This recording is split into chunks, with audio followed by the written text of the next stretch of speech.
नमस्कार. महाराष्ट्रातील तमाम माता भगिनींचं लाडकी बहीण योजनेच्या नवीन व्हिडिओमध्ये स्वागत आहे. लाडकी बहीण योजनेसंदर्भात बघा, ही शेवटची संधी असणार आहे.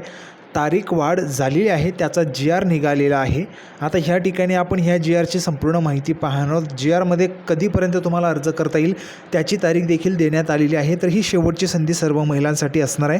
सर्वात अगोदर माहिती आपल्या चॅनलच्या माध्यमातून दिली जाते. सर्वांनी लगेच चॅनलला सबस्क्राईब करून घ्यायचे लाडकी बहीण योजनेच्या संपूर्ण लेटेस्ट अपडेटसाठी. तर बघा, सर्व महिलांनी लगेच चॅनलला लाईक करून टाका, त्या ठिकाणी सबस्क्राईब करून टाका चॅनलला, लगेच व्हिडिओला लाईक करून टाका आणि हा व्हिडिओ जास्तीत जास्त महिलांपर्यंत शेअर पण करून टाका. तर बघा, ही शेवटची संधी आहे, तारीख वाढलेली आहे. संपूर्ण जो काही GR आहे तो आपण या ठिकाणी पाहूया. तर बघा, संपूर्ण माहिती पाहण्यासाठी आपण या ठिकाणी आलेलो आहोत. पाहू शकता बघा, मुख्यमंत्री माझी लाडकी बहीण या योजनेच्या अंमलबजावणीत सुधारणा करण्याबाबत. तर बघा, अंमलबजावणीमध्ये सुधारणा करण्यात आली आहे.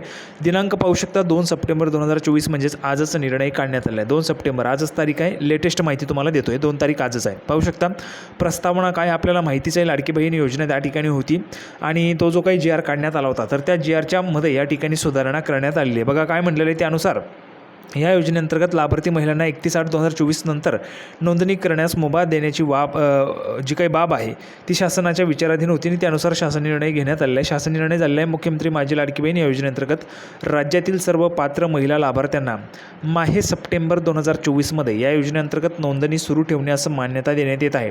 तथापि या योजनेअंतर्गत नोंदणीबाबतच्या कारवाई संदर्भात वेळोवेळी आवश्यक त्या सूचना देण्यात येतील. तर बघा, ही जी काही नोंदणी आहे ती सप्टेंबरमध्ये देखील सुरू राहणार आहे. ठीक आहे.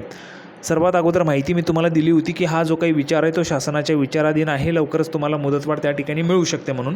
तर बघा, मुदतवाढ ह्या ठिकाणी देण्यात आलेली आहे. सप्टेंबरमध्ये देखील तुमचे अर्ज जे आहेत ते स्वीकारले जातील आणि पुढे नोंदणी सुरू ठेवावी किंवा नाही ते शासनाच्या त्या ठिकाणी विचाराधीन असेल. म्हणजे शासन त्या ठिकाणी योग्य वेळी पुढील जे काही कारवाई आहेत त्या कारवाई संदर्भात वेळोवेळी आवश्यक त्या सूचना ज्या आहेत त्या देण्यात येतील. तर अशा पद्धतीचा GR होता. संपूर्ण GR दाखवलेला आहे. संपूर्ण GR तुम्ही वाचू देखील शकता. ठीक आहे. तर व्हिडिओ आवडला असेल तर लगेच लाईक करून टाका. सर्वात अगोदर महत्त्वाच्या माहितीसाठी लगेच व्हिडिओला लाईक करा, चॅनलला सर्वांनी सबस्क्राईब करून घ्या. लाडकी बहीण योजनेची नवीन अपडेट घेऊन पुढच्या व्हिडिओमध्ये भेटूया. तोपर्यंत धन्यवाद.